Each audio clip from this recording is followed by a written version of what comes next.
খুবই ভাল লাগিছে। বহুত দিনৰ পিছত মই নতুন এটা আপকামিং ভিডিঅ' এটা মই বনালোঁ। কমিউনিটিও নহয়, মানে সমাজৰ যিখিনি পৰিকল্পনা চলিছে, সমাজৰ ভিত্তিত আমি এটা মানে ৱাৰ্ডবিলাক মিলাইছোঁ যে সমাজত কি কি কাম চলি আছে। চাওক, সমাজত আজিকালি মই দেখাইছোঁ ড্ৰাগছ মাফিয়া আছে, ড্ৰাগছ পান কৰি আছে, চুৰি কাণ্ড হৈ আছে, ডকাতি হৈ আছে, জুৱা খেল হৈ আছে। এইটোকৰ ভিতৰত কৈছোঁ, কিছুমানে হেলমেট পৰিধান নকৰাকৈ গাড়ী চলায়।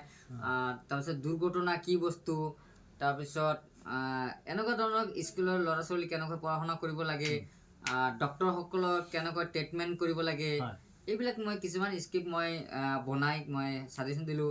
তাৰপিছত আমাৰ দুখীয়া ভিকাৰী ৰোলতো আছে যে ভিকাৰীসকলক কেনেকৈ সন্মান দিব লাগে, কেনেকৈ কি আছিলে, এইবিলাক মই কিছুমান বাক্য বনাইছিলোঁ। গতিকে আপোনালোকে নিশ্চয়, মই জানো ভাল, কিন্তু দুৰ্ভাগ্যজনকতা যে বতাহ বেয়া হোৱাৰ কাৰণে মই ইমানখিনি কৰিব নাই। তথাপি মই যিখিনি চেষ্টা কৰিছোঁ, পোহৰৰ লাইটৰ মানে পোহৰতে আমি কিছুমান ভিডিঅ' বাধ্য পৰিস্থিতিত কৰিবলগীয়া হ'ল, যিহেতু আমাৰ বতাহ বেয়া হোৱাৰ কাৰণে আমি গোটেই দিন কৰিব নোৱাৰিলোঁ। কিন্তু আমি ভাল হৈছে। আৰু ইনেছ ফ্ল'ছ পেজত আৰু অকাৰ ইনেছত ফ'ল' কৰিব।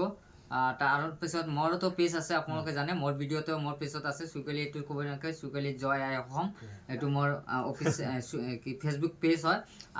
চুকলি অফিচিয়েলটো এইটো একচুৱেলি মই কেণ্ডিডেট হোৱাৰ কাৰণে ছাছপেনশ্যন কৰিছে। গতিকে চুকলিয়ে জয় আই অসম, এইটো এটা মই নাম দিছোঁ। জয় আই অসম ক'লে চিনি পাব যে অসমৰ এটা টীম হয়, সাংঘাতিক এটা চুকলি হয়। সেইটো কাৰণে জয় আই অসম ফ'ল' কৰিব আপোনালোকে সকলোকে মই ৰিকুৱেষ্ট কৰিছোঁ। All the people, thank you very very so' much. My request all the people, so my upcoming video follow me and share please. Thank you.